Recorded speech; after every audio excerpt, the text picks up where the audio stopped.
O M72 Law é o M2 Browning dos lançadores de foguetes. Apesar de que em poucos anos terão se passado 7 décadas desde o seu desenvolvimento, ele se recusa a desaparecer.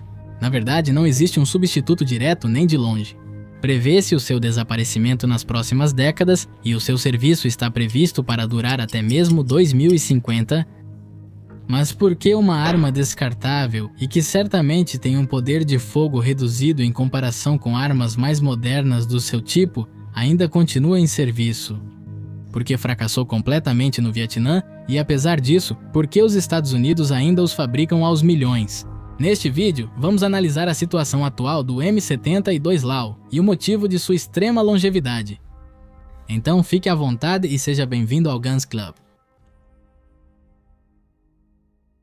Antes do M72 Law, o exército dos Estados Unidos estava em apuros. Em 1960, para destruir um tanque, usava-se o M20 Super Bazooka, um enorme lançador de foguetes que exigia 2 homens para operar, entrou em serviço na Guerra da Coreia e era muito eficaz. No entanto, pesava 6,5 quilos, sem contar a munição, e media 1,52 metros, quase o mesmo que um soldado pequeno. Podia ser dividida em 2 partes para transporte, mas de qualquer forma, era uma arma que parecia estar mais adequada para a guerra do final dos anos 40.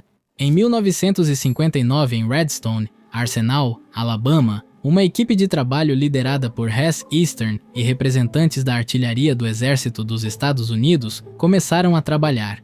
O objetivo era simples: criar uma arma antitanque para um homem só, o mais leve possível e que pudesse efetivamente derrotar um tanque, um Panzerfaust, mas adaptado aos tanques modernos. Aqui surgiriam ambos os sinais. Que definiriam o projeto: motor de foguete sólido, extremamente pequeno para a época, e um tubo telescópico que encurtava a arma durante o transporte. Assim surgiu o protótipo XM72 em 1961. Seria necessário um ano inteiro de testes para que percebessem a imensa melhoria em relação às armas daquela época, e foi padronizado em 1962 sob o nome de M72 Lancer. Muito especial e avançado para a época, o corpo era um tubo de fibra de vidro e alumínio que continha um foguete HIT de 66 mm, pesava apenas 2,5 kg, quase 3 vezes menos que o Super Bazooka. Requeria apenas um operador e podia ser utilizado em poucos segundos. Uma verdadeira maravilha por suas características. Para aqueles que nunca o usaram, é difícil saber como prepará-lo, mas na verdade é bastante simples. Primeiro, retire o anel de segurança da tampa traseira e depois a tampa, que possui um mecanismo de trava.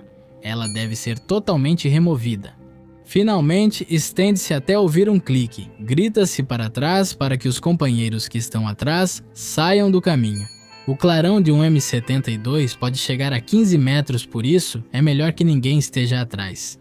Finalmente, ao adquirir um alvo, puxa-se a alavanca de armamento para frente e dispara-se pressionando este botão. Todo o processo pode ser feito em 10 segundos. O desempenho do M72 em combate no Vietnã pode ser considerado agridoce. Por um lado, sua ajuda foi inestimável, sendo extremamente útil para destruir fortificações e defesas leves do Vietcong. No entanto, como toda arma americana nesse conflito, teve problemas de confiabilidade, além de 2 problemas que foram realmente graves e que levaram ao fracasso total. O primeiro, curiosamente, tinha a ver com problemas para fazer aquilo para o que foi projetado: derrotar blindados. Estes foram testados com semi-lagartas e blindados de transporte de pessoal, no entanto, raramente derrotou algum blindado no Vietnã. A batalha mais notável em que foi usado foi a Batalha de Lang Bay, em 1968, quando 12 PT-76 do Exército do Vietnã do Norte atacaram um acampamento das Forças Especiais dos Estados Unidos. Os defensores contavam com uma dúzia de Laws e organizaram esquadrões antitanque improvisados. Muitos foguetes simplesmente falharam ou atingiram sem detonar, embora pelo menos um tanque tenha sido destruído. Isso foi bastante patético, mas a cereja do bolo foram os inúmeros casos de ogivas que detonavam no ar, ferindo seus próprios usuários. Quando o conflito acabou, eles foram irremediavelmente retirados de circulação por causa desse problema e começou-se a buscar um substituto. Em meados dos anos 70 foi criado o programa ELAW, que ao ser entregue à contratada General Dynamics, os mesmos que fazem esse bebê, foi batizado como Programa Viper.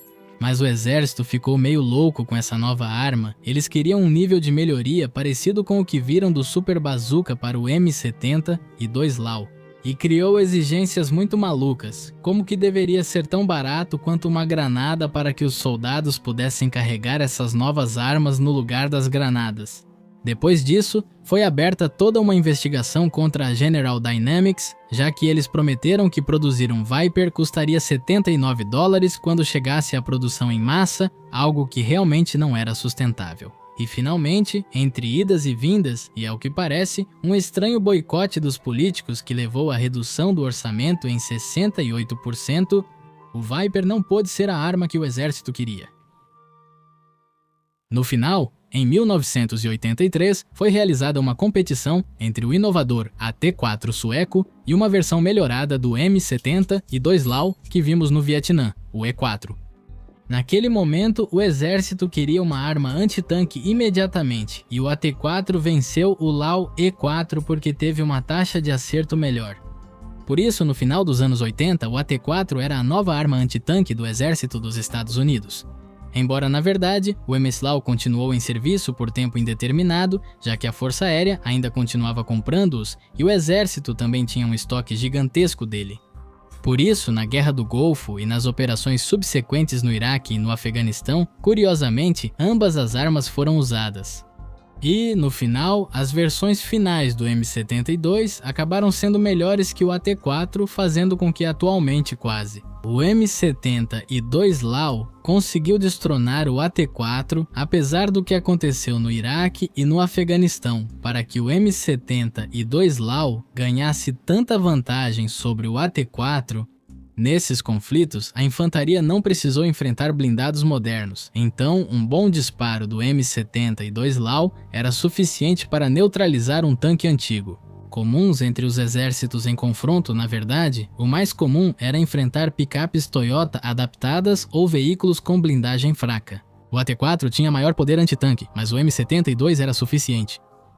O M72 pesava cerca de 3 kg e em sua forma compacta media 63 cm. O AT-4 pesava 7 kg e media 104 cm e não era nem um pouco versátil como o M72. Levar um AT-4 em um Humvee era uma dor de cabeça, e em um helicóptero era pior ainda. O custo de um M72 era de $2.000, enquanto o de um AT-4 era de cerca de 6.000, então não era aconselhável desperdiçar ogivas em alvos que pudessem ser destruídos de outra forma.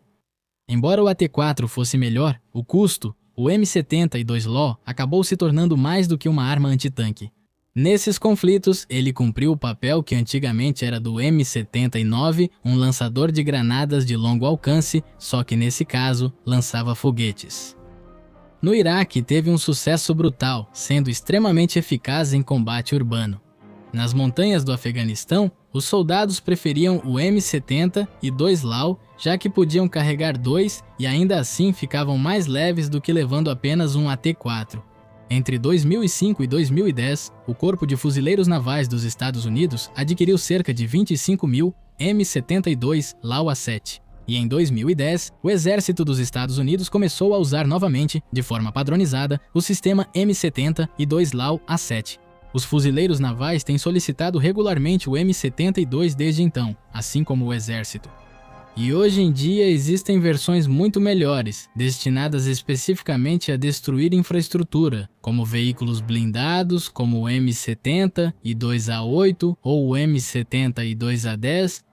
Para a produção desses novos modelos, foi feito um grande contrato de $500 milhões e espera-se que estejam totalmente implantados até 2027. Considerando que eles têm uma vida útil de quase 20 anos, poderíamos ver esses foguetes em operação até 2050 caso não seja criada uma versão aprimorada nesse meio tempo.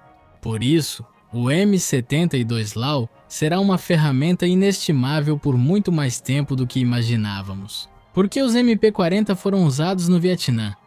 Neste vídeo você verá por quê. Obrigado por assistir e até logo!